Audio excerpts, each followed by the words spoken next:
Bienvenidos a Enfoque. Según un informe, en 2017 los ingresos de taquilla de las salas de cine en China llegaron a superar los 8.000 millones de dólares, lo que supone un incremento del 13,5% en comparación con el año anterior. ¿Cuáles son las causas de este incremento? ¿Qué cambios ha experimentado el mercado cinematográfico de China y qué papel juega este mercado dentro del contexto mundial? Para hablar de estos temas, hoy tenemos el honor de contar con la presencia de dos invitados en nuestro estudio. Sara Díaz, reportera de CGTN, bienvenida. Hola, encantada, gracias por la invitación. Y también nos acompaña el señor Pablo Mendoza, cineasta mexicano, bienvenido. Encantado, Clara, muchas gracias. Y antes de nada, veamos primero un video para conocer la situación. La industria del cine de China logró un rápido desarrollo en 2017, año en el que directores nobles y veteranos produjeron obras que respondieron a la demanda cada vez más variada de los aficionados al cine. Los ingresos en taquilla de China aumentaron un 13,45% en 2017, hasta llegar a los 8.600 millones de dólares. Las producciones nacionales contribuyeron con el 53,84% del mercado, de acuerdo con la Administración Estatal de Prensa, Publicaciones, Radio, Cine y Televisión. Entre todas las películas nacionales estrenadas en el año pasado, 51 películas obtuvieron ingresos en taquilla de más de 15 millones de dólares. La película china de acción Wolf Warriors 2 encabezó la lista, convirtiéndose en la más taquillera del país en la historia al obtener 872 millones de dólares. Además, también se consideró como una obra que consiguió que los espectadores chinos cambiaran su impresión sobre las películas nacionales con temas sobre patriotismo y nacionalismo. The Fate of the Furious fue la película extranjera más taquillera, ocupando el segundo lugar en la lista. Además, este año las películas artísticas y los documentales nacionales también obtuvieron sorprendentes resultados en taquilla. 22, que cuenta la historia de 22 mujeres de consuelo, se convirtió en el primer documental chino en superar los 100 millones de yuanes en la taquilla, el equivalente a 15 millones de dólares. Según la administración estatal, China incorporó más de 9.000 pantallas de cine el año pasado y ya alcanza más de 50.000. Se estima que para el 2020 China sobrepasará a los Estados Unidos como el mayor mercado de cine del mundo. Bueno, hemos visto que la película Wolf Warrior 2 logró mucho éxito y se convirtió en la película número 1 en el año 2017. Entonces, ¿cuáles creen que son los motivos de su éxito, señor Pablo? Bueno, primero que nada, mucho gusto y encantado en conocerte, Clara. Muchas gracias por la invitación a CGTN y al grupo de colaboradores. Bueno, a mí me parece que la película Warrior of Wolf ha sido un éxito en China principalmente por dos razones. Una por el tema y su historia y otra por la forma en que está hecha la película. En cuanto al tema, es un tema de mucho interés porque la película habla sobre un héroe que tiene la misión de salvar a sus connacionales chinos que están atrapados en medio de un conflicto armado en un país de África, ¿no? Y pues él tiene que salvarlos solo y al mismo tiempo está, digamos que, protegido por la Armada China. Y creo que es la primera vez en la que se ve una superproducción china, en la que, en este caso, el país es el protagonista de la historia y es quien salva, ¿no? No solo a sus connacionales, sino a la misma población de este país, ¿no? Y es muy interesante porque en las superproducciones hollywoodenses pasa exactamente lo mismo y es Estados Unidos quien salva al mundo, ¿no? En este caso es China quien salva al mundo, ¿no? En términos generales, y por eso llamó mucho la atención, ¿no? A mí también se me hizo de mucho interés en ese sentido. Incluso los estadounidenses están puestos como los malos de la historia, lo cual también me llamó la atención porque ellos están, digamos que, atrás del conflicto armado que quiere derrocar al gobierno de este país en África, ¿no? Por un lado es el tema, ¿no? Como ya habían dicho, y el otro es la forma en la que está hecha la película. La película llamó mucho la atención al público, sobre todo joven, porque está hecha, está dirigida como si fuera un videojuego. Y eso es algo que ha llamado mucho la atención, no solo en el cine chino, sino también en el cine estadounidense, que han tomado varios videojuegos como referencia para hacer una película. Y es así como está dirigida esta película, como si fuera un videojuego. Y yo creo que por eso también llamó mucho la atención, sobre todo entre el público joven. Y supongo que su éxito se debe a una combinación de muchos elementos. Entonces, Sara, ¿qué opina? A lo que ha dicho Pablo me gustaría añadir que yo creo que la receta del éxito de esta película reside también en gran medida en que es muy similar a las superproducciones de Hollywood. La fuerza dramática reside, se enfoca mucho en las escenas de acción, hay explosiones, hay artes marciales, hay tanques, hay muertes por doquier. Y bueno, también creo que se nota mucho la mano de los hermanos Russo, que son dos cineastas norteamericanos que tienen mucha experiencia en la dirección de películas de superhéroes, concretamente de Marvel, como El Capitán América o Los Vengadores. Y bueno, el cineasta y director de... cineasta y protagonista de esta película, Wu Jin, creo que combina a la perfección la acción bélica hollywoodiense con un fuerte mensaje patriótico y nacionalista. Eso es. Creo que también fue determinante la fecha de lanzamiento de esta película, que coincidió con una época de ausencia de películas extranjeras. Prioriza las producciones nacionales en un intento por proteger la industria cinematográfica china. Y con el éxito de Wolf Warrior 2 y con otras películas nacionales tales como Youth y Never Say Die, el total de ingresos de taquilla de China en la segunda mitad del año experimentó un aumento considerable. Entonces, ¿ustedes creen que eso significa que el mercado chino, el mercado cine de China ya entra en una época de rápido desarrollo, señor Pablo?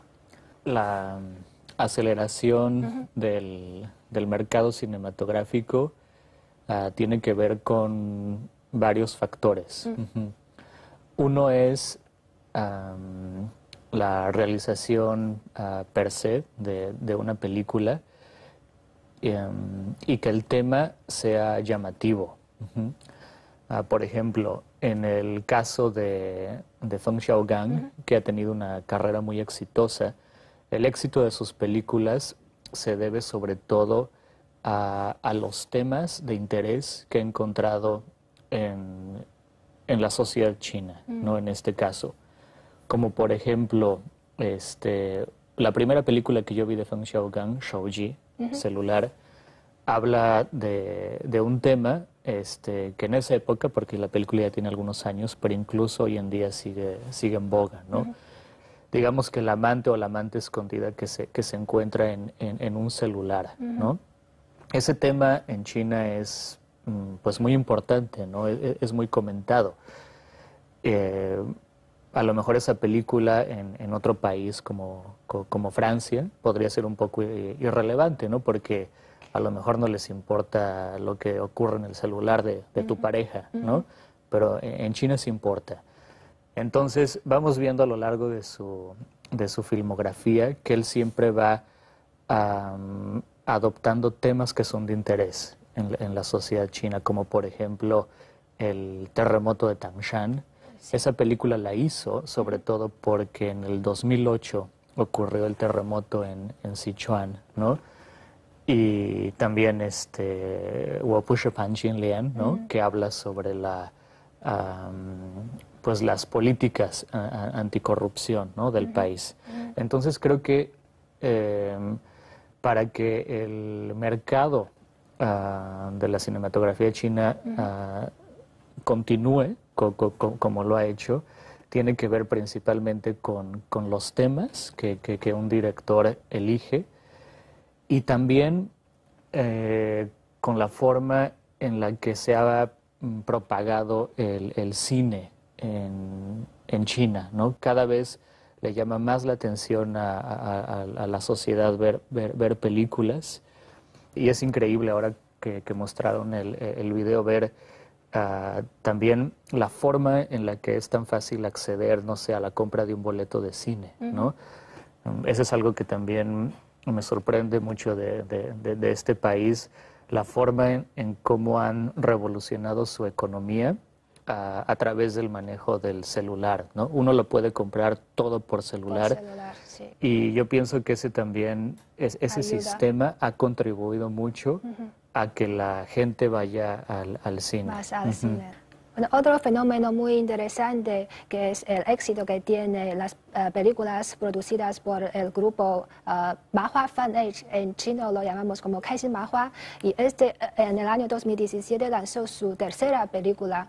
Entonces esta compañía entró al mercado de cine desde el mercado de teatro. Entonces, ¿cómo ve este modelo de desarrollo, Sara? Pues me resulta sorprendente cómo ha triunfado este modelo de negocio en China, porque Mahua Fan Age comenzó como una compañía teatral en 2003, pasó el tiempo, saltó, digamos, a la gran pantalla y hasta ahora ha producido 3 películas y las 3 han sido un gran éxito de taquilla en China. ¿Qué tienen en común estas 3 películas? Pues, por una parte, que las 3 son adaptaciones teatrales que previamente han recibido la aclamación por parte del público, han sido ampliamente aclamadas. Y por otro lado también son comedias, que creo que es un género que siempre triunfa en China, que gusta mucho. Y bueno, la última película que vi fue la de Never Say Die, que la estrenaron en 2017 y fue una de las películas con mayor recaudación en China también. Y es una comedia romántica en la que un boxeador y una periodista pues tienen un accidente en una piscina y se intercambian los cuerpos. Y creo que la receta del éxito un poco de esta película pues porque combina el humor, el toque romántico y me parece bastante curioso el modelo pues de negocio de esta compañía. Sí, y es obvio que ahora cada vez hay más, aparte de las películas de grandes producciones, cada vez hay más público que prefieren disfrutar de las sorpresas que dan los cines, películas como de pequeñas producciones, documentales o artísticos. Entonces, ¿cómo ve este incremento de interés por el cine de autor en China, Pablo? Yo pienso que antes de hablar del interés que hay hacia el cine de autor o el cine de arte como se le ha categorizado, que tiene que ver con todo el desarrollo que ha tenido el cine chino, tanto en la realización de sus películas como en su público y todos los cines que han construido, como lo vimos en este video. Yo creo que es importante entender un poco también el contexto que hay entre el cine comercial y el cine de autor en China, que también es un tema muy interesante. Pues me ha interesado mucho desde hace mucho tiempo, de hecho desde antes que viniera a China. Y es que en China los cineastas, las películas están divididas por generaciones. Eso quiere decir que a cada generación, a cada grupo de cineastas, le ha correspondido hablar sobre un momento particular en la historia de China. De estas 6 generaciones, que yo creo que ya estamos en la 7ª, la que ha causado más revuelo internacionalmente ha sido la 5ª generación, que fue en los años 90, pues se hablaba, por ejemplo, en los festivales de cine internacionales más importantes del mundo, como en Cannes o en Berlín, de esta nueva ola del cine chino en los años 90, que los principales representantes son Zhang Yimou, Tian Xuanquan y Chen Kaige. Y ellos hablaban sobre todo de lo que ellos vivieron en los años 60 en China, en los años 60 y en los años 70.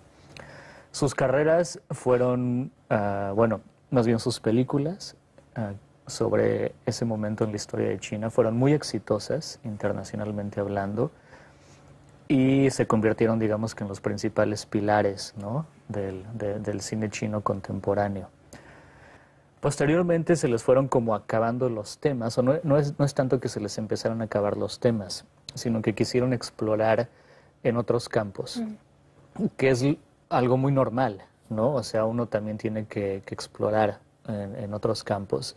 Y así fue como empezaron a incursionar en el cine comercial, un poco a partir del éxito de Ang Lee en el año 2000, Tigre y Dragón. El Tigre y el Dragón. Esa fue una película determinante para que los 3 directores de la quinta generación empezaran, digamos, que intentar con sus propias películas comerciales, que es el caso de Zhang Yimou con Héroe, Chiang Kai-shek con Uji y Tien Chuan-chuan también con una película que de hecho tiene que ver también con los lobos. Y digamos que cuando los 3 principales directores de la quinta generación empezaron a hacer cine comercial, quedó un poco olvidada el cine que habla más sobre la sociedad y los problemas que aquejan al país. Y es ahí donde empezó a surgir esta nueva generación, que es la sexta generación, conformada por directores como Lou Ye, Wang Xiaoshuai, Lu Chuan, y por supuesto el más representativo es Chia Chang-ke, que también han tenido carreras muy exitosas. Sobre todo Chia Chang-ke ha logrado posicionarse en los principales festivales internacionales del mundo de una forma, te digo, pues única, y yo creo que actualmente Chia Chang-ke es el director de China más importante en la actualidad. Chia Chang-ke yo creo que es el número 1, ¿no? Y creo que también la sexta generación ya ha llegado como a un cierto límite, ¿no?, en cuanto a sus temas. Y entonces empiezan ahora a surgir directores más jóvenes, como por ejemplo el director del documental que acabamos de ver, el de 22.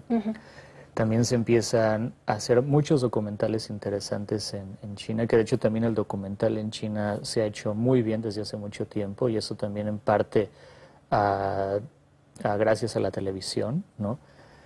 Y sumado al factor del que ya habíamos hablado, que al público chino le interesa cada vez ver más cine, hay cada vez más medios a través de los cuales ellos pueden ir al cine, y que no solo ahora uno puede disfrutar una película en el cine, sino que también está Internet, por ejemplo, ¿no? Y es muy usual también ver a la gente viendo una película en sus celulares, ¿no? Y de ahí el interés también por otro tipo de películas, que son estas películas de autor. Bueno, y es cierto que el mercado de cine de China ahora está ofreciendo más posibilidades, tanto para los cineastas como para la audiencia. En este año han introducido películas no solamente de los Estados Unidos, sino de otros países, tales como la India o de Tailandia, y entre ellos destaca la película de España, Contratiempo. Entonces, Sara, ¿cuál cree que son los motivos de su éxito? Me encanta hablar de esta pregunta porque me gusta mucho esta película. Y bueno, yo me enteré de esta película por pura casualidad porque estaba trabajando en casa. Me escribió un mensaje a una amiga y me dijo: acabo de salir del cine y he visto una película que te va a encantar, porque no ves el final. Hay un giro inesperado y realmente estás en la butaca y con la tensión. Sí. Y efectivamente la vi y me gustó mucho. Y creo que precisamente le ha gustado al público chino por lo mismo que me gustó a mí. Es una película de misterio, hay un enigma por resolver. Entonces, el director de esta cinta, que es el catalán Oriol Paulo, esta es su segunda película, la primera era El cuerpo, y ambas tienen en común, tanto El cuerpo como Contratiempo, que tienen un giro inesperado al final y que tienes que estar muy pendiente de todos los detalles para poder averiguar qué es lo que va a pasar. Y bueno, yo creo que eso gustó mucho al público chino. Y es sorprendente porque, bueno, van a hacer un remake en China de esta película y en Corea también, porque esta película estuvo durante 5 semanas entre las 10 más vistas en China, y es sorprendente porque es una película española, no es de Hollywood, es de España, entonces... Sí, mucho éxito. Mucho éxito. Y bueno, también a raíz de esto leí que, bueno, que van a hacer una producción de otra película entre China y España que va sobre bicis, un poco parecida a la película de Cars de Pixar. Y bueno, me alegro mucho de esto. Sí, como bien ha comentado Sara, el enigma, la trama y la forma de narrar son muy novedosas para el público chino. Entonces, otra película que no se puede perder es la película Coco. Entonces, cuéntanos un poco sobre su opinión sobre esta película. Algo que comentó Sara que me llamó la atención es que cada una de estas películas, en el caso de Contratiempo, tienen su particularidad de por qué fueron un éxito en China.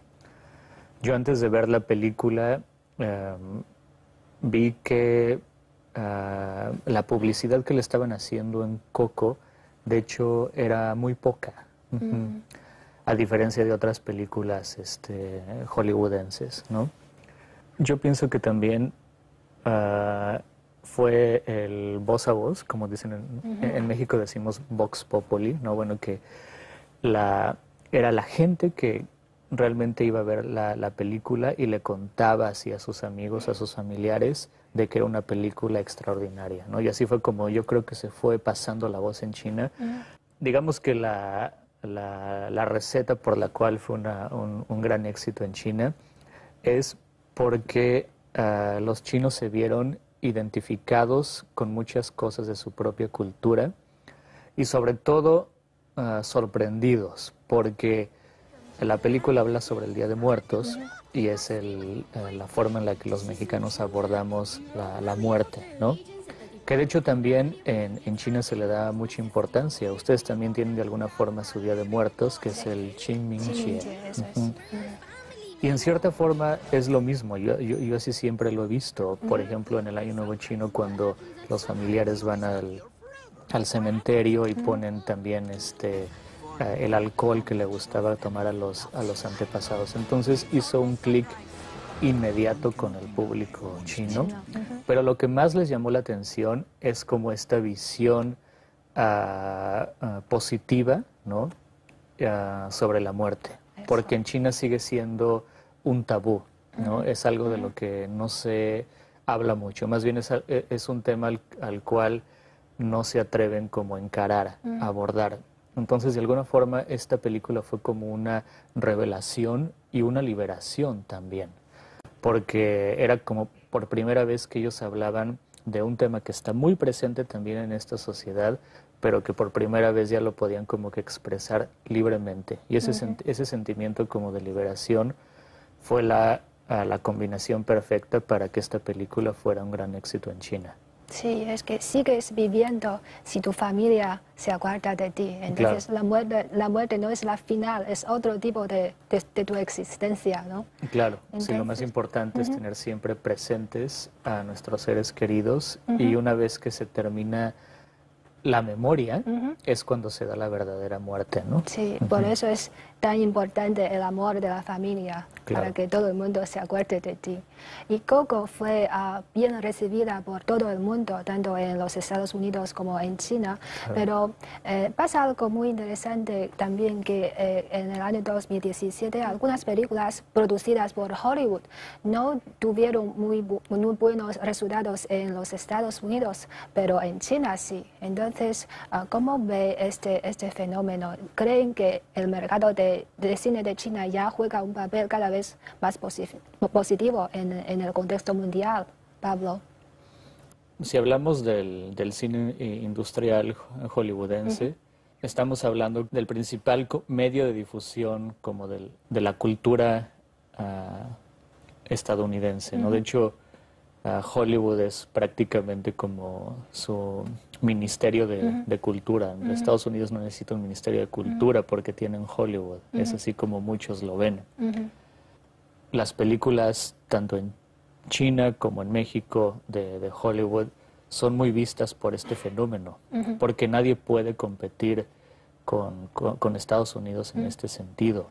Ellos, digamos, que tienen todavía en sus manos el capital suficiente como para poder estrenar sus películas y darles distribución en todo el mundo, ¿no? Entonces, esa es la principal razón por la que el referente cinematográfico mundial principal siga siendo el cine de Hollywood.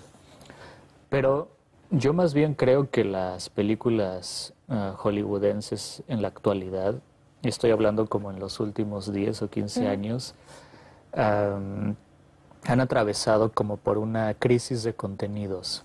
Y eso lo vemos en muchas de las películas hollywoodenses que se han estrenado aquí en China, como por ejemplo la última de Rápido y Furioso o Resident Evil, muchas de esas películas que aquí en China a lo mejor llaman más la atención que en otros países, porque todavía el público chino no ha visto otro tipo de cine, que de hecho poco a poco ha asimilado otras películas, como el caso de Contratiempo, ¿no? Y el público chino cada vez se da cuenta que hay otro tipo de cine, ¿no? Y que Hollywood está muy necesitado en replantearse cómo van a ser las películas en el futuro. Porque también en Estados Unidos cada vez se ve menos cine en sí en los teatros. Las series televisivas estadounidenses creo que han ganado mucho más terreno. Entonces han influido mucho estos factores. Y Sara, ¿cómo ve este fenómeno? Supongo que han hecho algo también para atraer, para ganar el público chino. ¿Existe alguna estrategia? Sí, hoy en día vemos como mayor número de películas estadounidenses fracasan a nivel comercial, cuya recaudación se salva gracias a la audiencia china. Y bueno, yo creo que esto se debe también en parte porque el público chino cada vez va más al cine. No hay que olvidar que, bueno, que China es el país oriental que tiene un mayor número de salas y esto influye bastante. Es un hecho del que se ha hecho eco Hollywood. Entonces yo creo que, bueno, que Hollywood pues está intentando penetrar en esta industria cinematográfica china usando diferentes tácticas, como puede ser, pues por ejemplo, aliarse con productores chinos o también contratar actores asiáticos. Un ejemplo es en el spin-off de Star Wars Rogue One, que contrataron a 2 actores chinos, o en Transformers, que contrataron a Li Bingbing.